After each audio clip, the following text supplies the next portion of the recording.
Ekeler in the backfield. 4 on the play clock. They bring the blitz. Herbert's got to get rid of it. To Ekeler on the screen. He's got blockers. To the 5. To the 3. To the 1. Takes the handoff. Rolling to his right. Looking for Ekeler. Has Ekeler, and he is into the pylon. Touchdown! Chargers! Austin Ekeler hits the right pylon for the score. What's up, guys? Welcome into a Week 13 edition of Film Room. As always, joined by Daniel Jeremiah. DJ, it's Chargers Raiders in Vegas. Nothing weird has ever happened there, right? No, of course not. Of course not. I'm sure it's going to be a lopsided game with no exciting plays and no tense moments. I'm sure it'll be a walk in the park, Chris.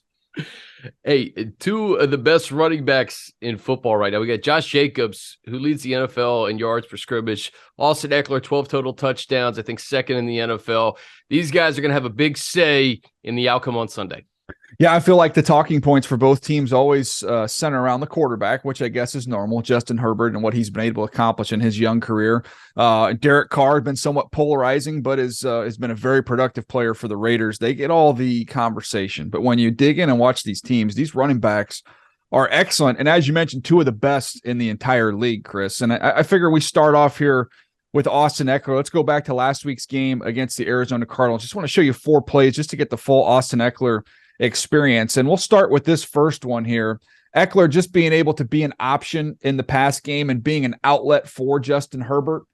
Always knows he's got a completion anytime he needs it. As you see this entire secondary just run out of there. Watch Zaven Collins, the middle linebacker, number 25. He's getting depth. It's almost that Tampa 2 look here. He's got to run down the seam. And so it expands the defense, and you have that much room underneath.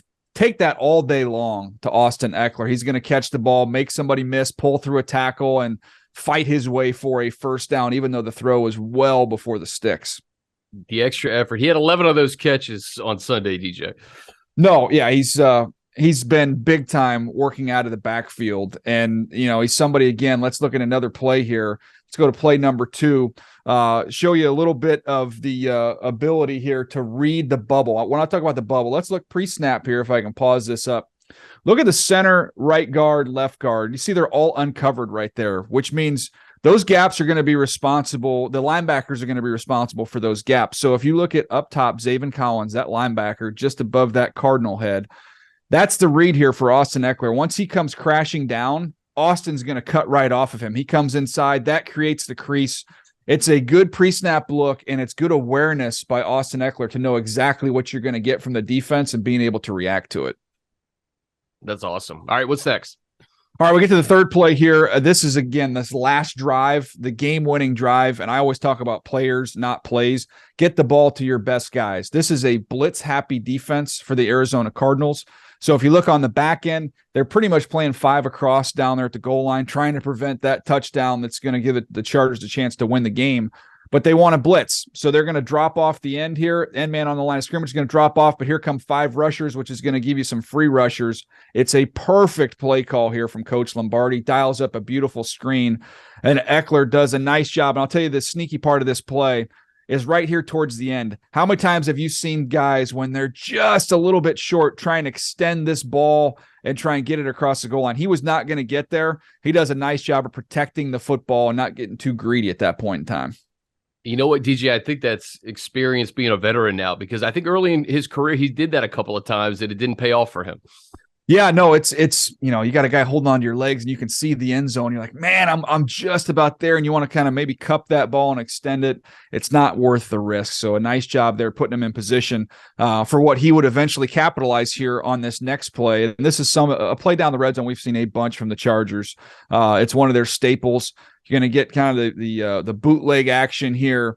There's no fullback. Sometimes you'd see a fullback in here, no fullback in there, but it's just flow. You're just trying to pause the defenders. And if you see right here, number 9, Isaiah Simmons, he's going to just pause for a count once Herbert reverses out, and that's all you need for Austin to get a little bit of leverage. It's actually a nice recovery by Simmons, but Austin does a great job of just using that core strength to be able to turn his upper body and lunge forward to get that touchdown to put the Chargers in a position to go for 2 and win that ball game. All right, DJ, you flip it to the Raiders, and Usually I would say, I guess Devontae Adams is the number one guy you got to stop. Not on Sunday. It's Josh Jacobs. Yeah, this is a team, and he's had some big games against the Chargers in his young career, but this is an offense when it's at its best. It's running through the league's leading rusher in Josh Jacobs. And one of the more complete backs I thought coming into his draft class. He was my 8th overall player in that draft, and you're starting to see this ability really come pouring out, all the versatility that he brings. Let's roll through some plays here, Chris. I'll start with this first one here. You can see a little toss play. And watch when Josh gets out here to the perimeter, you see the cutback and then the stiff arm. So the ability here, right here, that cut and then the awareness to know where the pursuit is coming from this down defensive lineman, boom, hits him with a stiff arm, and then he's gone. That goes from being a 4 or 5 yard run for most guys.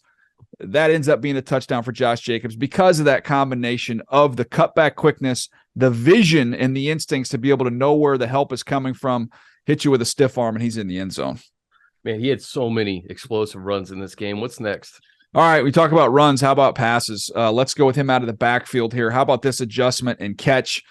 You're going to see it's Derek Carr's kind of looking over the defense, getting the call in, and here's Jacobs. Look, he's in the flat. He's wide open, Chris. Okay, you think ball's got to be on him right now. Carr's late, and then this throw is way off the mark. He adjusts, twirls around, cups it with his left hand, able to collect himself. And this is the other thing I love about his game.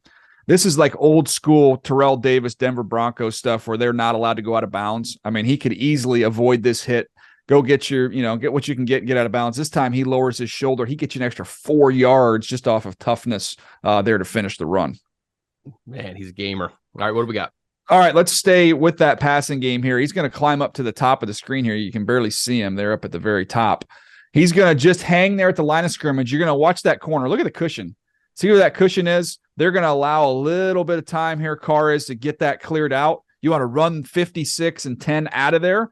They do a nice job of doing that with the 2 tight ends, and then that leaves Jacobs here on kind of a late one-step slant, and he is off and running. And again, everything is north-south with him. There is no hesitation. He is going to attack vertically. So it's not just going north and south here, DJ. Jacobs is used all over the field. Oh, absolutely. This is another one here. Let's give you one more. This is going to be the walk-off. This is the game winner. This is just a simple ISO play. Watch the fullback. You're going to get a double team inside. You're going to get the fullback working up to the linebacker. So this is the ability to beat that free man. So the unblocked defender, because you've got Mac Hollins up here on top for the safety. It's this backside safety. So once he sees him, you can see even his vision on him. He knows that's who I've got to beat. We've got this, and then I'm going to stay snug to this hash. I'm not going to try and cut this all the way back. I'm just going to go. And he beats that angle, breaks the tackle, and not only is that a long, long touchdown, that's a walk-off game winner and an impressive display by Josh Jacobs. Yeah, and that's after 65 minutes of football, Whew. And he still has that gear in overtime. DJ, the Chargers have obviously struggled against the run. It's no secret, especially these last 5 games. How do you get better as a run defense in Week 13?